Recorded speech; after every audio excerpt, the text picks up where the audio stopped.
पति, पत्नी और नौकरानी। शीतल और अभिमन्यु की शादी को 5 साल हो चुके थे, लेकिन अभी तक उनका कोई बच्चा नहीं हुआ था।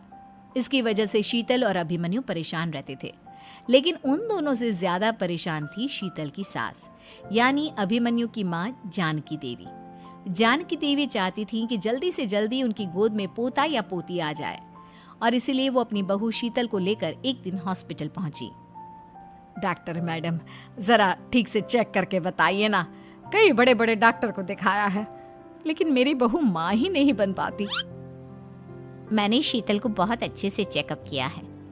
देखिए, बात यह है कि शीतल के अंदर माँ बनने की कैपेसिटी नहीं है। ये आप क्या कह रही हैं डॉक्टर साहब? कोई तो इलाज होगा ना, कोई दवाई दे दीजिए। देखिए, कुछ प्रॉब्लम ऐसी होती है जिनका कोई ट्रीटमेंट नहीं होता। आई एम सॉरी टू से, लेकिन शीतल कभी माँ नहीं बन सकती, क्योंकि उसके यूट्रस में अंदर से ही कुछ प्रॉब्लम है। घर आने के बाद क्या हुआ माँ? कहाँ लेकर गई थी आप शीतल को? अरे कहाँ लेकर जाती, डॉक्टर मैडम के पास ले गई थी, लेकिन तेरी बीवी तो कभी माँ बन ही नहीं सकती। मम्मी जी, इसमें मेरी क्या गलती? अगर अंदर से कोई प्रॉब्लम है तो उसमें मैं भी कुछ नहीं कर सकती। जानती हूँ, ये बात डॉक्टर के मुंह से सुन चुकी हूँ। अब दोबारा मेरे सामने इस बात का गाना मत गा। अरे माँ, परेशान होने की जरूरत नहीं है, हम सोचते हैं ना कुछ। अरे क्या सोचेगा तू? जब डॉक्टर कह चुका है कि तेरी बीवी माँ नहीं बन सकती, तो बता क्या सोचेगा तू? कहाँ से लाएगा बच्चा? माँ, ये तो मैं भी नहीं जानता। अभिमन्यु, क्यों ना हम अनाथ आश्रम से एक बच्चा गोद ले आए? क्या फर्क पड़ता है बच्चा हमारा हो या गोद लिया हुआ? हाय, बड़ी बातें बनाने वाली। क्या फर्क पड़ता है? अरे क्यों फर्क नहीं पड़ता? मुझे इस वंश को आगे बढ़ाने के लिए मेरे बेटे का खून चाहिए, किसी दूसरे का नहीं। लेकिन माँ, आप जानती हैं कि ये अब पॉसिबल नहीं है। मैं कुछ नहीं जानती। मैं किसी पराये की औलाद को इस घर में अपना पोता या पोती बन के बढ़ता हुआ नहीं देख सकती। मेरा वंश मेरे बेटे के खून से ही आगे बढ़ेगा। लेकिन मम्मी जी, ऐसा कैसे हो पाएगा?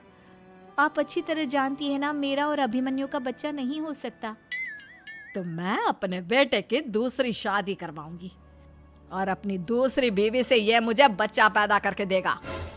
ये आप क्या कह रही हैं माँ? मैं किसी और से शादी नहीं करने वाला।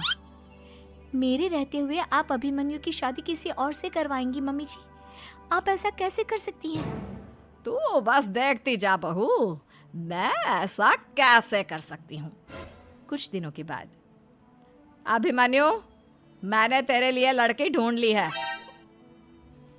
माँ, मैं आपको कितनी बार समझाऊं, मुझे किसी से शादी नहीं करनी है। पहले मेरी बात सुन। ये जो चमेली है ना, हमारे घर में काम करने आती है, वो तुझसे शादी करने के लिए तैयार है। मम्मी जी, आप अभिमन्यु की शादी एक नौकरानी के साथ करवाएंगी? वो इसलिए क्योंकि चमेली दिखने में बहुत खूबसूरत है, बच्चा भी सुंदर ही होगा। मम्मी जी, लेकिन एक बच्चे के लिए अपने बेटे की शादी नौकरानी के साथ करवाना, क्या ये सही है? अगर अभिमन्यु ने शादी नहीं की ना, तो मैं अपनी जान दे दूंगी। अब देख लो, अगर तुम्हें अपनी माँ की जान प्यारी है तो तुम्हें इस नौकरानी के साथ शादी करनी ही होगी।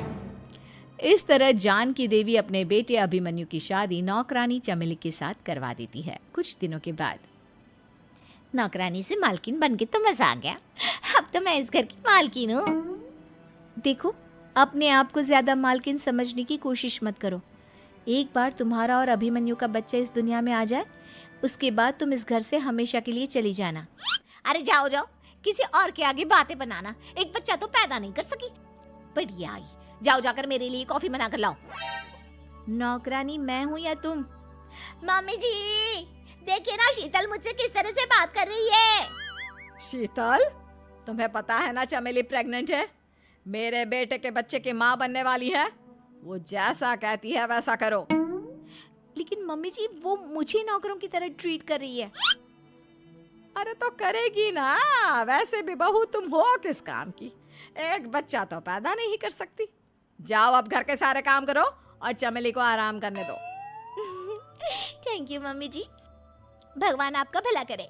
आप नहीं होती तो मैं नौकरानी से महारानी कैसे बनती? देखो, तुम्हें जो चाहिए सब मिलेगा। खूब खाओ पियो, मजे की जिंदगी जियो, लेकिन बस मुझे एक बच्चा पैदा करके दे दो। कुछ दिनों के बाद, मम्मी, बच्चे के लिए आपने मेरी शादी चमेली के साथ करवा तो दी, लेकिन दिन और रात का चैन मिट गया है। सारा दिन शीतल और चमेली की बहस चलती रहती है। अब शीतल को इस घर में रखने से क्या होगा? मैं तो कहती हूँ उसे घर से निकाल दो, है भी किस काम की। मैं ऐसा नहीं कर सकता माँ, वो मेरी पत्नी है, उससे बहुत प्यार करता हूँ मैं।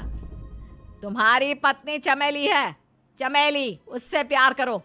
अरे तुम्हारे बच्चे को जन्म देने वाली है वो।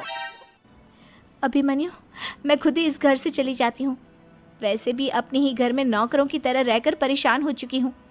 घर की नौकरानी मेरे ऊपर हुक्म चलाती है, वो तुम्हारी पत्नी बन चुकी है। अब मेरा इस घर में क्या काम?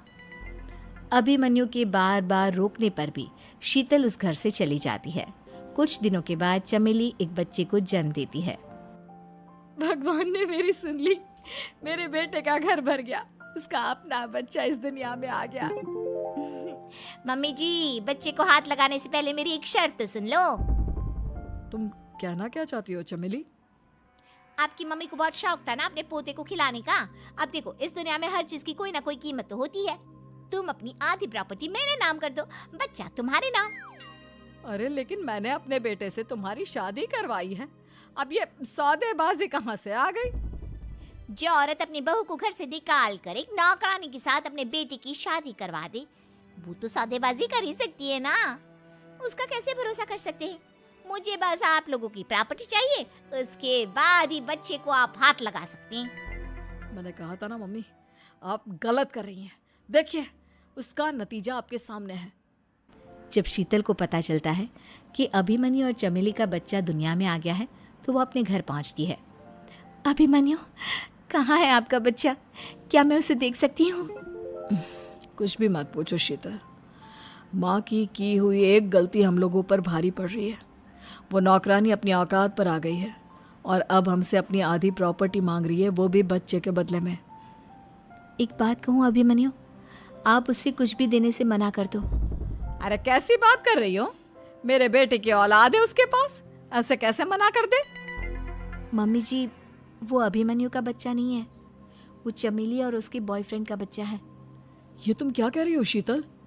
ये देखिए वीडियो, चमेली और उसका बॉयफ्रेंड आपस में बातें कर रहे हैं कि उन दोनों ने मिलकर आपको बेवकूफ़ बनाया है और अब इस बच्चे के बदले आपसे प्रॉपर्टी भी हड़प लेंगे। हे भगवान, ये मुझसे क्या हो गया? ना तो बच्चा मिला और अपने बेटे की नौकरानी के साथ शादी करवा दी सो अलग। अब क्या होगा?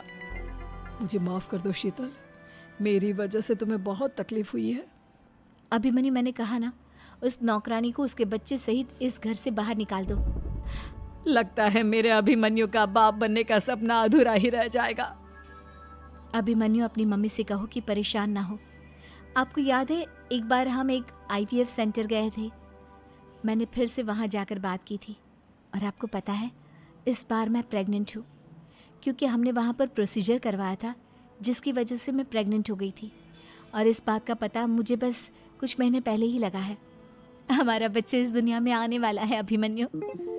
मुझे माफ कर दो शीतल बहू, मुझसे बहुत बड़ी गलती हो गई। कोई बात नहीं माँ, लेकिन अब हमें उस धोखेबाज नौकरानी को इस घर से बाहर निकालना है और इस घर की मालकिन को वापस घर लाना है, वो भी अपने बच्चे के साथ।